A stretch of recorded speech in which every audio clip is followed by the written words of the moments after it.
ഇതാണ് തൂക്കം കിട്ടുന്ന സാധനം. ഇതാണ് ഇത് പ്ലാത്താങ്കര എന്ന് പറയും.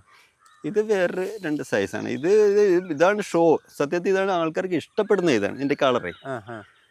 ഇത് ഇപ്പൊ ഒരു 20 ദിവസം ആയി വരുന്ന ചീരയാണിത്. 20 ദിവസം ആയെങ്കിലും ഒരു 3-4 ദിവസം കൂടി കഴിഞ്ഞാൽ സുഖമായിട്ട് പറിക്കും. അപ്പൊ കൃത്യമുള്ള തൂക്കം നമുക്ക് കിട്ടും. അല്ല, എല്ലാരും പറഞ്ഞ 30 ദിവസം വേണമെന്നാണ്. 30 ദിവസത്തിന്റെ ആവശ്യമൊന്നും എന്റെ അഭിപ്രായത്തിൽ ഇതിനില്ല. എന്റെ അഭിപ്രായത്തിൽ ഒരു 25 ദിവസം ഉണ്ടെങ്കിൽ നമുക്കിത് വലുതാക്കിയെടുക്കാം.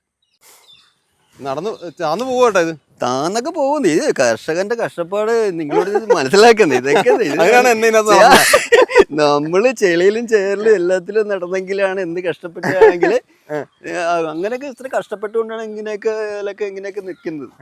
അതാണ് കഷ്ടപ്പെട്ടെങ്കിൽ മാത്രമേ നമുക്ക് ഇതുകൊണ്ട് കാര്യമുള്ളൂ. അല്ലാതെ നമ്മള് ചെളിയാണെന്ന് പറയുന്നതും കാര്യമില്ല. എല്ലാത്തിനും കഷ്ടപ്പാടുള്ള മനസ്സുണ്ടെങ്കിൽ നമുക്ക് സുഖമായിട്ട് ഇതുപോലെ നല്ല രീതിയിലുള്ള കൃഷി ഉണ്ടാക്കിയെടുക്കാം.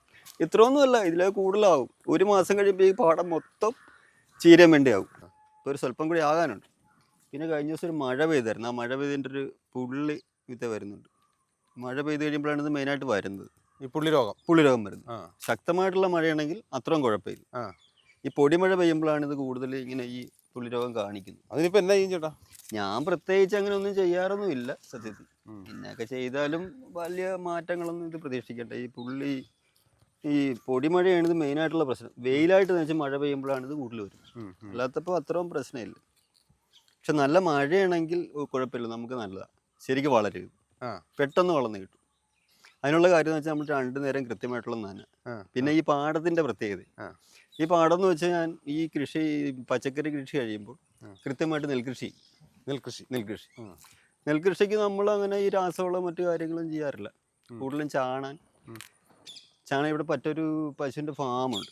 അപ്പോൾ അവിടുന്ന് മൂത്രവെള്ളവും ചാണാനും കൂടി നമുക്ക് ഇങ്ങോട്ട് കിട്ടും. നമ്മുടെ ഒരു ചേട്ടൻ തന്നെ. അപ്പോൾ ആ വെള്ളം അതിൻ്റെ പൈപ്പിംഗ് ആയിട്ടിട്ട് ഒരു പരിധി വരെ അതിൻ്റെ വളം കൊണ്ട് തന്നെ നെൽകൃഷി പോകും. പിന്നെ കുറച്ച് ആരോ മറ്റു കാര്യങ്ങളൊക്കെ ഉള്ളൂ. അല്ലാതെ കൂടുതൽ കൂലിച്ചെലവൊന്നുമില്ല. എൻ്റെ അധ്വാനമാണ് കൂടുതൽ നമ്മൾ തന്നെ അതിൽ കിടന്നിട്ട് കഷ്ടപ്പെടിയായി ഒറ്റയ്ക്ക്. പിന്നെ ഭാര്യ ചെറുതായിട്ടൊക്കെ സഹായിച്ചു തരും. എത്ര ഏക്കർ ഉണ്ട്? ഇത് 30 സെൻറ്റേ ഉള്ളൂ. 30 സെന്റേ ഉള്ളൂ ഈ ഒരു ഫ്ലോട്ട്. എനിക്ക് വേറെ ഉണ്ട്. ചേട്ടൻ ശരിക്കും ഫുൾ ടൈം കർഷകനാണോ? ഞാൻ സത്യം പറഞ്ഞാൽ ഇപ്പൊ ഫുൾ ടൈം കർഷകൻ തന്നെ. ഇപ്പൊ കർഷക ഈ പണിയാണ് കൂടുതൽ, കൃഷിപ്പണി തന്നെയാണ് കൂടുതലായിട്ട് നമ്മൾ ചെയ്യുന്നത്. അല്ല, അപ്പൊ വേറെന്ത് പണിയായിരുന്നു? വേറെ നമ്മൾ ഈ തടിക്കിന്റെ ഒരു സൊസൈറ്റി ഉണ്ടായിരുന്നു, സഹകരണ സംഘം ഉണ്ടായിരുന്നു. അവിടുത്തെ ഒരു ജീവനക്കാരായിരുന്നു. അപ്പൊ അവിടെ ഇപ്പൊ ഇച്ചിരി പണി കുറവായതുകൊണ്ട് കുറച്ച് നാൾ കൊണ്ട് 1-2 വർഷം കൊണ്ട് പണി കുറവാണ്. അപ്പൊ അതുകൊണ്ട് തന്നെ ഇപ്പൊ ഇതിന്റെ മേഖലയിലായിട്ട് നമ്മൾ തിരിഞ്ഞിരിക്കും. ഇപ്പൊ ഒരു സത്യം പറഞ്ഞാൽ ഒരുമാതിരി ഞാൻ ഇപ്പൊ ജീവിച്ചു പോകുന്ന ഇതുകൊണ്ട് തന്നെ. ചീര മെയിനായിട്ടുള്ള ചീര, പിന്നെ വെണ്ടയും ചീരയാണ് മെയിനായിട്ട് നമ്മൾ ചെയ്യുന്നത്. അതിന് കൂടുതൽ ചീരയാണ് ചെയ്യുന്നത്. ചീര എനിക്ക് ഈ ഒരു വർഷത്തെ ഒരു മാസം അങ്ങനെ ജൂൺ മാസത്തിൽ ചിലപ്പോൾ ചീര ഇല്ല വരും, മഴയായതുകൊണ്ട്. ബാക്കി എല്ലാ മാസങ്ങളിലും ഒരു പരിധി വരെ ചീര ഉണ്ടാവും. അത് ശരി. അപ്പോൾ എങ്ങും കിട്ടിയില്ലെങ്കിൽ ഇങ്ങോട്ട് വന്നാൽ മതി. ഇവിടെ എപ്പോൾ വന്നാലും ഒരു കറിക്കുള്ള ചീരയെങ്കിലും നമ്മളൊക്കെ ഉണ്ടാവും. ഏറ്റവും കുറഞ്ഞത് കൊടുക്കാനില്ലെങ്കിൽ ഒരു കറിക്കുള്ള ചീരയെങ്കിലും നമ്മൾ കൊടുത്തേ വിടുകയുള്ളൂ. അതാണ് എൻ്റെ കാര്യം. പിന്നെ ഇന്ന് തന്നെ ഇപ്പോൾ ഞാനിത് ഇന്ന് വിളവ് എടുത്താണ്. ഇന്ന് 10-30 കിലോ നമ്മൾ കൊടുത്തു, രാവിലെ തന്നെ കൊടുത്തു. ഈ ചീരയുടെ ഇടയ്ക്ക് ഞാൻ ഇനി വെണ്ട കുത്തി കൊടുക്കും. ഇങ്ങനെ ഒരു ഗ്യാപ്പിൽ ഇവിടെ ഒരെണ്ണം ഇങ്ങനെ ഇന്നോ നാളെയോ വെണ്ട നടും. വെണ്ട നട്ട് കഴിയുമ്പോൾ ഈ ചീര പറിക്കാറാകുമ്പോൾ വെണ്ട ഇത്ര ആകുമ്പോൾ പിന്നെ വെണ്ട നോക്കും നമ്മൾ. അടുത്ത പിടിക്കും. ഞാൻ വെണ്ട പിടിക്കും. അത് കഴിയുമ്പോൾ ഇപ്പറേ ചീര നടും, ഇവിടെ ചീര നടും. ഇതുപോലെ ചീര നട്ടിട്ട് അതിൻ്റെ കൂടുതൽ വെണ്ട നട്ട് കൊടുക്കും. പിന്നെ വരുമ്പോൾ വെണ്ടയാവും, അവസാനമാകുമ്പോൾ വെണ്ടയാവും. അപ്പൊ ചീരയുടെ വിലയും പോകും. ചീരക്ക് 40 രൂപയാവും. അതാണ് അതിന്റെ പരിപാടി. ഇപ്പൊ ചീരക്ക് 80 രൂപയുണ്ട്, അന്നേരം ചീരക്ക് 40 രൂപ. അപ്പൊ ചീര നമ്മൾ പതുക്കെ മാറ്റിക്കളയും. അപ്പൊ വെണ്ട കൃത്യമായിട്ട് ഒരു ബിസിനസ് മൈൻഡ് വേണം. വേണം. നമ്മൾ അങ്ങനെ പോകില്ല. ഇത് വിൽക്കാൻ പാടൊന്നുമില്ല. വിൽക്കാൻ ഒരു കുഴപ്പമില്ല. നമുക്ക് അതിനുള്ള ടീമുണ്ട്. അവർ വീട്ടിൽ വന്ന് എടുത്തോണ്ട് പോയിക്കോളും. പിന്നെ 1-2 കടയുണ്ട്, അവിടെ കൊടുക്കും. അങ്ങനെയുള്ള ഇത് മിക്സായിട്ട് നട്ടിരിക്കുന്ന ചീര. പല കളറുണ്ടല്ലേ? പല കളറുണ്ട്. ഇത് ഒരു സൈസല്ല, 2-3 സൈസുണ്ട്. ഇത് 3 സൈസായിട്ട് നട്ടിരിക്കുകയാണ്. ഇത് പൊക്കം വെക്കാത്തൊരു സൈസാണ്. ചില ആൾക്കാർക്ക് ഇതാണ് ഇഷ്ടം. എൻ്റെ വീട്ടിൽ തന്നെ എൻ്റെ ഭാര്യയ്ക്ക് ഇത്തരം ചീര മതി. ഈ പൊക്കമുള്ളത് വേണ്ട. ഈ ചെറിയ ചീരയാണ് നമുക്കിഷ്ടം.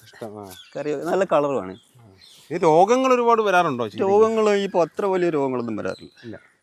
ഈ പറയുന്ന പുള്ളിയാണ് മെയിനായിട്ടുള്ളൊരു പ്രശ്നം. പിന്നെ ഈ ഇലക്ക് ചിലപ്പോൾ ഇതുപോലെ ചെറിയ ഇതുപോലെയുള്ള പ്രശ്നങ്ങളൊക്കെ ഉള്ളു.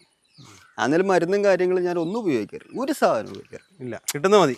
നമുക്ക് കിട്ടുന്ന മതി, നമ്മുടെ അധ്വാനത്തിനനുസരിച്ചുള്ള സാധനം നമുക്ക് കിട്ടുന്നുണ്ട്. അല്ല കൂടുതൽ വലിയ മോഹങ്ങളൊന്നും നമുക്കില്ല. ഇത് കഴിഞ്ഞ ദിവസം പാകിയ ചിരാരിയാണ്. ചിരാരി ഇത് പാകിയിട്ട് ഇപ്പോൾ കുറച്ച് ഒരു 3 ദിവസമായുള്ളൂ. 3 ദിവസം കിളുത്ത് വരുന്നേ ഉള്ളൂ. 3 ദിവസമായുള്ളൂ. ഇതിപ്പോൾ അതിക്ക് മുമ്പ് പാകിയതാണിത്. ഇത് ഇപ്പോൾ കിളുത്തിട്ട് കുറച്ച് നടാറൊന്നും ആയില്ല, എന്നാലും കുറച്ചുകൂടിയൊക്കെ ആയി വരുന്നു. ഇത് പറ്റ പാകിയതാണ്. മറ്റത് അതിന് മുമ്പ് പാകിയതാണ്. അതിന് മുമ്പ് പാകിയപ്പോൾ ഒരു മഴ പെയ്തായിരുന്നു. മഴ പെയ്ത് കഴിയുമ്പോൾ ഇവന് ചെറിയ രോഗം പോലെ വരും. അത് അത്ര ഗുണമായിട്ട് നിൽക്കുന്നില്ല. അത് മഴ പെയ്തുള്ള പ്രശ്നം ഇതാ. അപ്പോൾ ഇതോ? അത് കഴിഞ്ഞ് അതിക്ക് മുമ്പ് ഞാൻ പറിച്ച് നട്ട സാധനം. ഇത് പറിച്ച് നട്ടിട്ട് ഒരു 5 ദിവസമായുള്ളൂ. ഇത് പറിച്ചിട്ട് 5 ദിവസമായുള്ളൂ. ഇതൊന്നും ചെയ്തിട്ടൊന്നുമില്ല, നന മാത്രമേ ഉള്ളൂ. രാവിലെയും വൈകിട്ടും ചെറുതായിട്ടൊന്ന് തളിച്ചു കൊടുക്കുമെന്ന് മാത്രമേ ഉള്ളൂ. അതെങ്ങനെ കുടത്തിനാണോ? നമ്മൾ മോട്ടർ വെച്ച് തളിക്കും. മോട്ടർ വെച്ച് ചെറുതായിട്ടൊന്ന് തളിച്ചു കൊടുക്കും. ഇപ്പോൾ രാവിലെയും വൈകിട്ടും കൃത്യമായിട്ടുള്ള തളിയാ നനയുണ്ട്. നന ഉണ്ടെങ്കിൽ മാത്രമേ ഇത് ശരിയാവുള്ളൂ. ഇല്ലെങ്കിൽ നമ്മൾ ഒരു ദിവസം നനക്കായിരുന്നു അതിൻ്റെ ഒരു വാട്ടം ആ ചെടികൾക്ക് ഉണ്ടാവും. ഈ വിത്തൊക്കെ ചേട്ടൻ തന്നെ ഞാൻ തന്നെ സൂക്ഷിച്ച് വെച്ചിട്ട് നമ്മളെടുത്ത് പാകി അത് ആഴ്ച ഇച്ചിരിച്ച പായിക്കൊണ്ടിരിക്കും. അല്ലെങ്കിൽ നമുക്ക് നടാനുള്ള സാധനം ഇല്ല അവർ. പിന്നെ ഇവിടെയൊക്കെ കുറച്ച് പച്ചമുളക് വെച്ചിട്ടുണ്ട്. ഇതൊക്കെ നമ്മുടെ കൊടുക്കാനും ഉണ്ട്, നമ്മുടെ ആവശ്യത്തിനും കിട്ടും. നമ്മുടെ ആവശ്യത്തിന് കുറച്ച് മതി, ബാക്കി കൊടുക്കുക. എന്നാലും ഇപ്പോൾ ഒരു നല്ല വില കിട്ടുന്നുണ്ട് പച്ചമുളക്. നല്ല പറിക്കാറായി വരുന്നുണ്ട്. പറിക്കാറായതുകൊണ്ട് ഇത് പറിച്ചിട്ട് ഇപ്പോൾ 2 ദിവസം ആയുള്ളൂ. അപ്പോൾ ഇത് നല്ലോണം മുഴുക്കും. ഇത് നല്ല മുഴുക്കുന്ന ഇനിയും വലുതാവും. ഇത് ഒരുപാട് ഉണ്ട്. ഇതുണ്ട് ശരിക്കും ഉണ്ടാവുക. പച്ചമുളക് എന്ന് പറഞ്ഞ സാധനം 80 രൂപ മാർക്കറ്റ് നമുക്ക് കിട്ടും. അങ്ങോട്ട് കൊടുക്കുമ്പോൾ 80 രൂപ വെച്ചാൽ. അതായത് ഇപ്പൊ കയർ മേഖലയിൽ പോകുന്നതൊക്കെ നല്ലതാണ്. കയർ മേഖലയിലൊക്കെ നല്ല വരുമാനം ഇതാണ്. ഇപ്പൊ ഞാൻ നോക്കി കയർ മേഖലയിലൊക്കെ. കയർ മേഖല ഒന്നാമത്തെ കാര്യം പണിയില്ല. പണിയില്ലാത്തതുകൊണ്ടാണ് നമ്മൾ ഈ മേഖലയിലേക്ക് തിരിഞ്ഞത്. അതെന്തായാലും ഗുണം ചെയ്തു. അതുകൊണ്ട് നമ്മൾ ഇപ്പൊ ജീവിച്ചു പോകുന്നുണ്ട്. സത്യം പറഞ്ഞാൽ കൃഷി മേഖലയായിട്ട് തിരിഞ്ഞാൽ ജീവിച്ചു പോകുന്നുണ്ട്.